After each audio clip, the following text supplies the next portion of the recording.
There is something about this bar. It doesn't tolerate lying. You skip a day.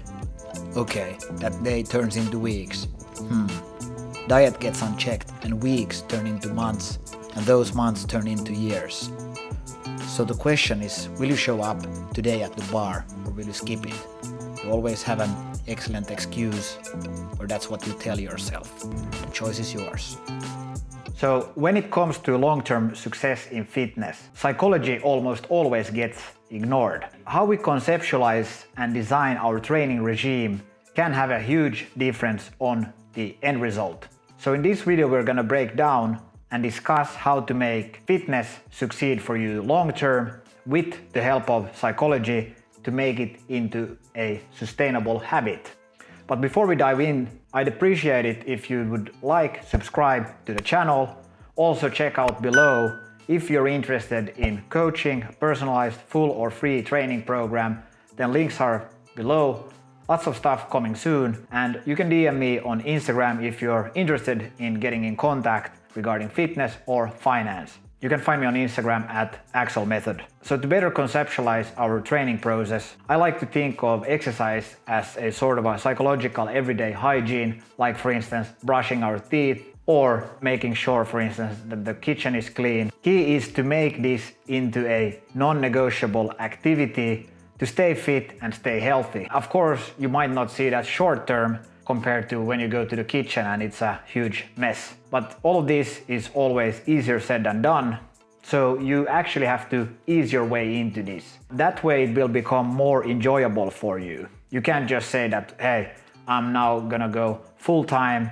I'm just gonna go 5 times per week and start to really intensely exercise, for instance, a muscle up. So instead what you want to do is to ease your way into training, because that way we won't stop one day as you make it more enjoyable. Because I think that's a huge underrated factor, that if you just chase results and I want to have six-pack abs and be muscular or hit a new PR, that's not really the way to go. But you also should think about exercise being an enjoyable activity. That way training won't just one day stop for you. Because that one day can turn into weeks and weeks can turn into months, and then months, yes, they turn into years, and in the worst case they turn into decades.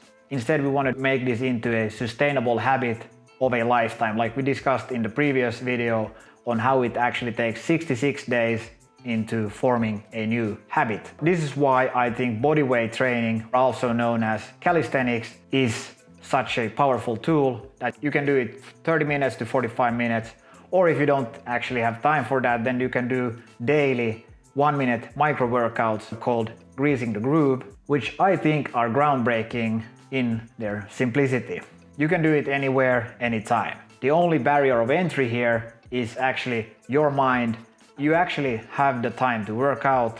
You don't have any excuses to go to the pull-up bar at the park, or even better, to just get down on the floor and do 1 minute of push-up, 1 set per day. This is something I also given clients in coaching that they can do because they don't have time or yet enough interest to go to a real full workout. Then they can just, before lunch, get down on the floor and do some push-ups. And you can find link below, Superhuman 1-minute workout. It's a free push-up program, so definitely check it out if you're interested. So forming a habit is a key component of actually conceptualizing your training, because showing up to the workout spot takes effort, especially in the beginning when you're not used to it. Like the ancient philosopher Aristotle said, we are what we repeatedly do. Excellence then is not an act, but a habit. So by making a habit, we can lower our guard to continue doing it. And that's why we talked in the previous video on how important it is to actually focus on enjoying hard work and making these into habits that on average take 66 days to form. We don't want to rely on dopamine, we actually just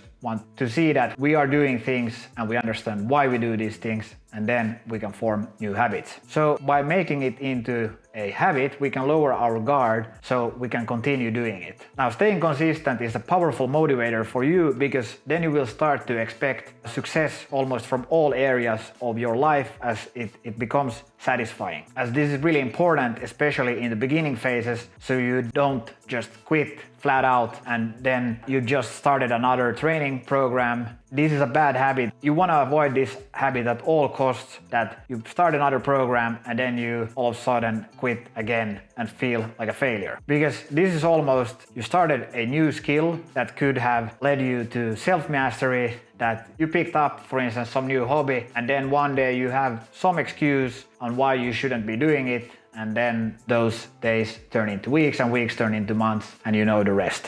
So instead, we want to make sure that we lower the bar as much as possible, because then when you ease your way into it and make it fun and rewarding as you continually start to progress, especially if you're a beginner or even intermediate in progressive overload, which means, of course, in training that you break down the muscle tissue so it becomes stronger. You can progress. There's lots of gains to reap quickly. Then when you become much more advanced, that's another tale. So in progressive overload, you stick to it. It's really rewarding as you quickly progress. That's, in my opinion, a fun part, and it's an important part. So if we master this, then we will start to feel more like a successful person that wins in all part of life. Because I think exercise is not just about doing the workouts and that's gonna build muscle. It's also building health, as of course we know that there are many studies now that show that how important exercise is for our health. We know that as we age, we start to suffer from muscle atrophy, age-related muscle loss, and that's of course something we can counter with the help of exercise.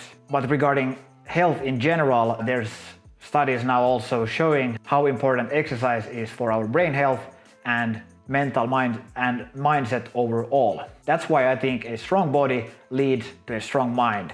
One cannot exist without the other. And of course, this is crucial if you're someone like me who is deep in your career or building a startup. Now, if you can conceptualize training better, then I think it can be a powerful tool for you to have confidence in other parts of your life. For instance, to me, training has been probably the most important tool, again, regarding the body and the mind connection, to have the confidence leading our startup team, which, of course, as you're a startup, you are faced with numerous incredibly hard challenges. I can give you a short story here. We are building a cyberpunk VR game. It's a story-driven cinematic experience. And of course, when you have many different moving parts that are actually linked together, when you build the whole supply chain of the game, you have developers, you have 3D artists, you have character artists. You have to make sure that everything is developed in the right manner so you don't all of a sudden have one thing that's lacking. We're a 100% remote organization and we have folks working from Australia or Southern America. And then you're in different time zones and you realize that, okay, this part is missing. And then you have on the marketing side, you push the consumers out new stuff. And then you, of course, get roasted a lot on some feature, as now we are early access in our game and the game is still in development. You have to be ready to face those things. Then you might be testing the game, putting on the VR headset only to realize that, oh, I just fell through the floor, to then actually, as I am the CEO of the company, then have to do the business development stuff, and there comes new stuff with, for instance, lawyers up there. So it's, of course, then important to have a robust mind that nothing external can move you, but you're internally that strong that you can handle these different type of situations and just take a deep breath and let some bad news seep in so you can actually just take a step back and then tackle it. That's why I think the psychology of showing up to the workout and also the benefits of working out, both for the mind and body, are so great. Okay, anyways, I'm rambling a little bit here. So in summary, remember that success is built on small daily wins, like for instance, doing your push-ups and setting new PRs, or focusing at some task at hand and actually being able to reward yourself by the hard work itself and not just relying on dopamine hits. This is something we discussed in the previous video, which is linked at the end of this one. Anyways, I hope you find success in your fitness journey and goals. If you have any questions, please let me know in the comments below. I'd also love to hear about your fitness journey and goals. Thanks for watching. This is Axel, once again, signing out.